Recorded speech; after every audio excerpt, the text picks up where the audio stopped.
Welcome to Aviation Aftermath. Today, we uncover the haunting story of Turkish Airlines Flight 981, a tragedy that shook the world and reshaped aviation safety forever.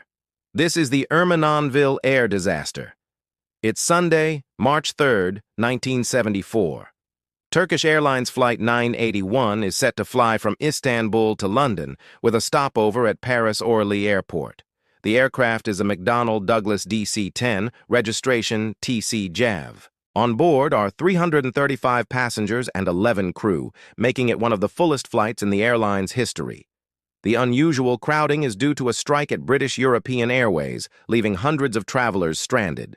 Many secure last-minute seats on Flight 981. At 12:32 p.m. local time, the DC-10 takes off from Paris, bound for London. The passengers settle in, unaware that in less than 10 minutes, their journey will end in tragedy.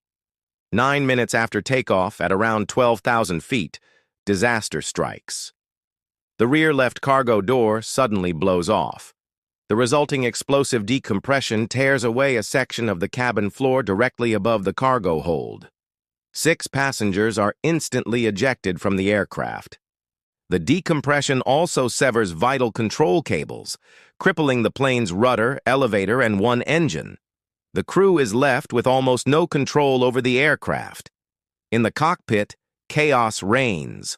Warning alarms blare. First pressurization, then overspeed.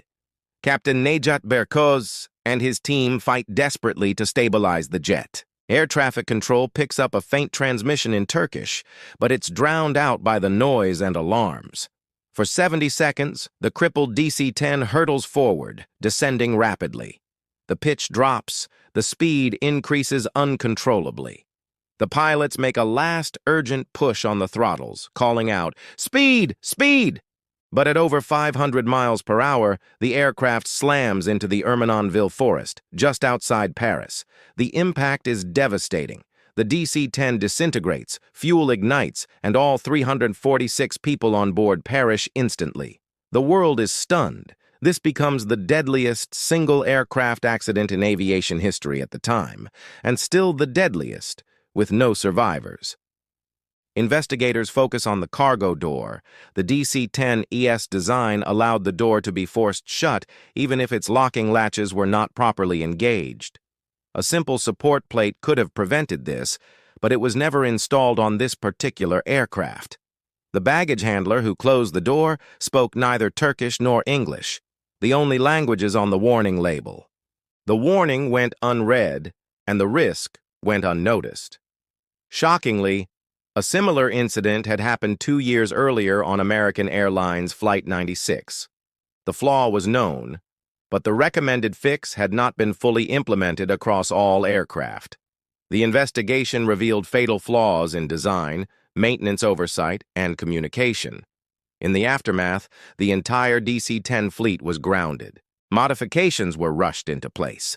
Cargo doors were redesigned for fail-safe locking. Warning systems were improved. Training and multilingual safety notices became standard across the aviation industry. The tragedy of Flight 981 led to some of the most significant safety reforms in aviation history, changes that have since saved countless lives. The story of Turkish Airlines Flight 981 is a sobering reminder that every safety improvement in aviation is written in the memory of those we have lost. Thank you for joining us on Aviation Aftermath. If you found this story important, please like, subscribe, and share your thoughts below. And remember, every advance in aviation safety is a tribute to those who came before.